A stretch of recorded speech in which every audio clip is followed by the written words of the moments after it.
I mean, in New Jersey, there's legislation that is focused on anti-bullying.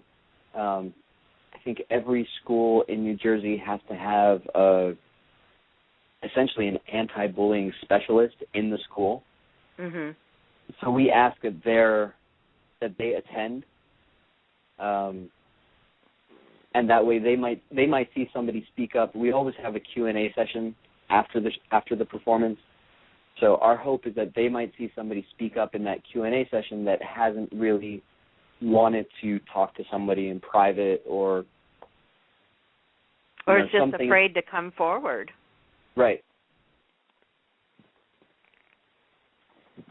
Well, is this something that can be taught or passed on to some other schools out of that area? How do you feel like you're going to get that to move forward? Well, we're looking at a couple different options.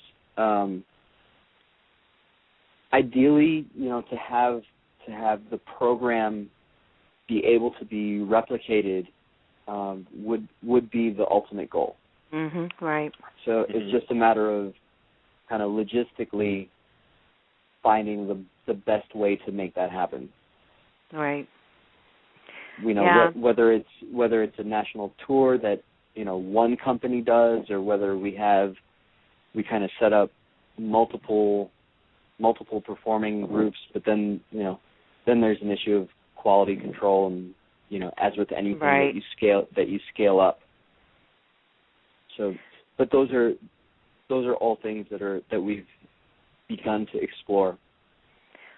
Well, that's great. I mean, anything that we can help you with, I don't know what, but anything that we can help you with, we'd be happy to. It's so relevant in today's society. I mean, it's just, I have a special needs son that is 16 now, and he's been bullied more so in high school than he was earlier in the lower grades, but, went through a little bit of it there. And it just kills me to see that this goes on just because you have some type of problem, or maybe they just don't like the way you dress or how your hair is cut, or, they can bully you for any reason, and they think it's cool. Well, there's the cool kids over there. Well, what's so cool about them? They pick on other kids. I mean, and then the kids that are being bullied, they end up getting in with kids that they shouldn't be with because they want to fit in. And you just have to stay on top of that somehow, some way. So even just what you're doing, my gosh, I commend you for that. Oh gosh, thank you. Well, I mean, I was bullied in high school, so I kind of know firsthand what that's like. Although I think when I was going to school, it didn't seem as crazy as it does now. Right. Yeah. Same here with me. It doesn't feel like that was that long ago either. And it probably wasn't. It was like 15 years ago. I was in high school. It's like that's not that long ago. No, it's not. A lot seems to have changed. I don't know necessarily what a solution is other than a change of heart in people, but I do believe that as an artist the best thing that I can do is just continue to provide a narrative and make stories that kind of showcase this thing, and that this does happen, and there are ways to either address it or survive it. That peer acceptance isn't an end all. Exactly. And that's I think the biggest part of it in most cases. Yeah. Surely.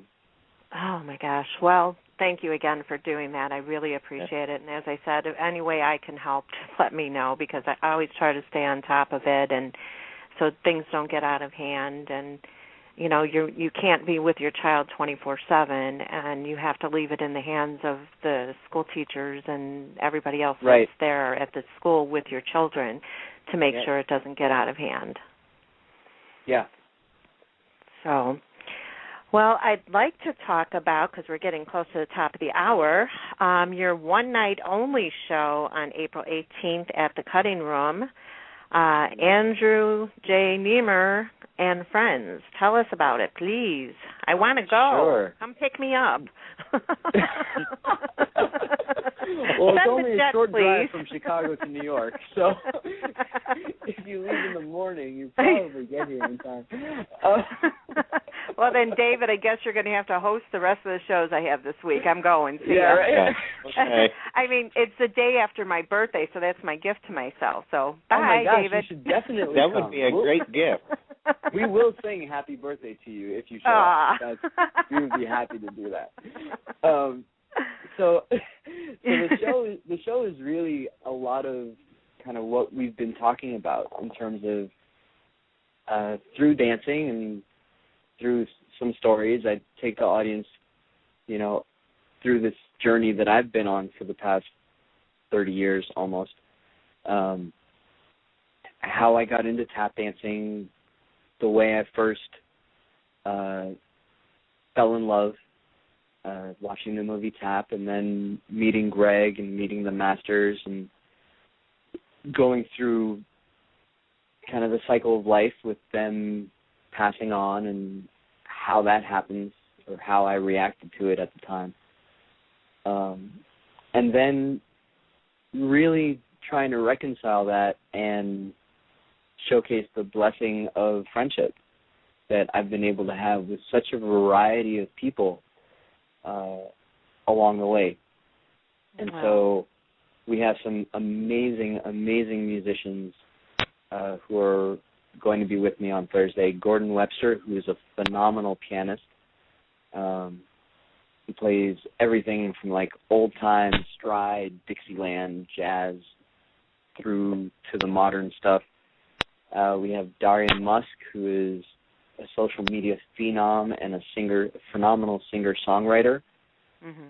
So we'll be doing some pop music together. I have David Eggar, who's a Grammy-nominated cellist, and we'll be doing some duets, some classical music as well as some Appalachian kind of bluegrassy stuff. Gregory Jones, who's a bassist, who's worked in Brazilian music and jazz, and he's known me, for almost 12 years now. We'll be playing together, and Sean Nowell, who's a phenomenal saxophone player, who does some really interesting things with saxophone and kind of electronics like sound manipulation. Mm-hmm. And the very special guest who I'm kind of extremely excited about having the chance to play with is Nat Adderley Jr. Okay. And Nat Adderley Jr. is the nephew of Cannonball Adderley, who's kind of a jazz legend, and son of Nat Adderley, who is also a jazz legend. And he was the musical director for Luther Vandross for years. Oh, wow. Oh.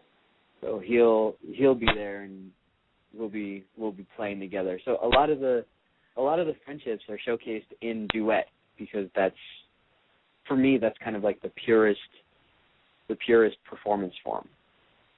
Right. So it'll be one musician and you, and then one musician and then you, like that. So it's not going to be everybody playing at once. That's so unique. I like that. Yeah, that's a nice setup.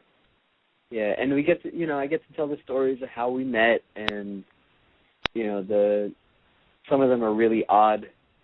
Like a couple last year I got a TED fellowship, and so I was flown out to Edinburgh, Scotland, to give a talk. Ooh. and that's where I met Daria Musk. So we met at a conference, essentially. And here we are back in the States saying, all right, let's actually play together, because that would be fun too. Yeah. And she's never worked with a tap dancer before. This would be my first time working with a pop musician per se. Yeah. So it's really exciting to see kind of the possibilities of how we work together and what what infusing a tap dancer does to her music, which is all sorts of new and wondrous things. Well, do you practice together before you do the show, or is this something that's going to be on the fly? No, I mean, we practice, but a lot of the practice is contextual. So there's a lot of improvisation, also depending on the friend. You know, some of the pieces that we're doing are a lot more focused, and they have a very particular thing to them. Some of them are a little more open. But yeah, a lot of my work is improvisationally based. So the rehearsals are basically setting up the context in which I get to play. Okay, that makes sense. And it sounds so interesting. I'm honest. I think you should videotape this and sell it. I want to see it. We will be videotaping some of it, and some of it might go online, but there's really no good. Oh gosh, you have to be there to really experience I know, it. Right? Is what I'm trying to say. Yeah, just rub it in. Yeah, well, I mean, I really believe that vibration goes through the air, and it doesn't go through the air the same way when you're listening to it off the television or in your ear. Right. I can understand that. You just have to come to Chicago, that's all. I mean, you've been all over the world. You got to come here, so. Well, that's a possibility, too, and we could definitely talk about that. Okay. Listeners, I have you all heard him say it. You all heard him say it. Oh, I would love to be able to come around and, Chicago, LA. Yeah, why not? Schenectady, New York. Schenectady, upstate. Man, I played with Harry Connick Jr. up in that theater in Schenectady. That's a beautiful place. And you missed that, David.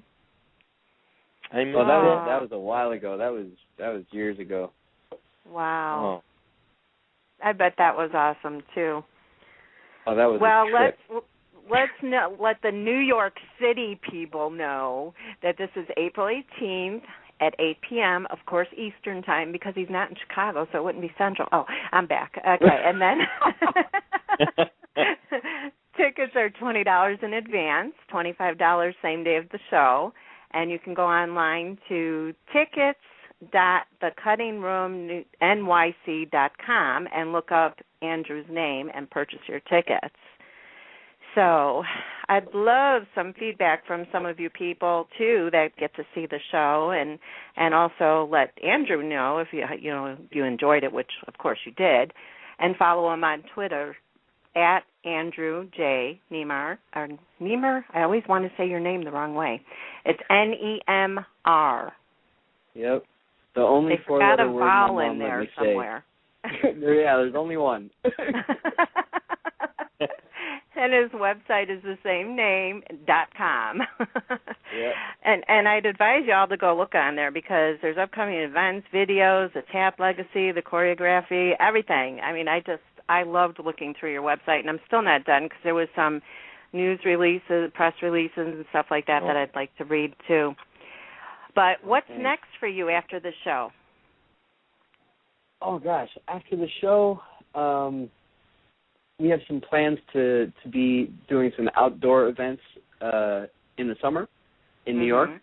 Mm-hmm. I'll be traveling a little bit, going to Barcelona and probably Canada over the summer as well.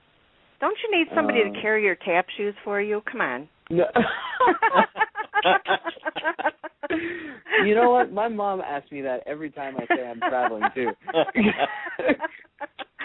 I like your mom. Oh, I do, too.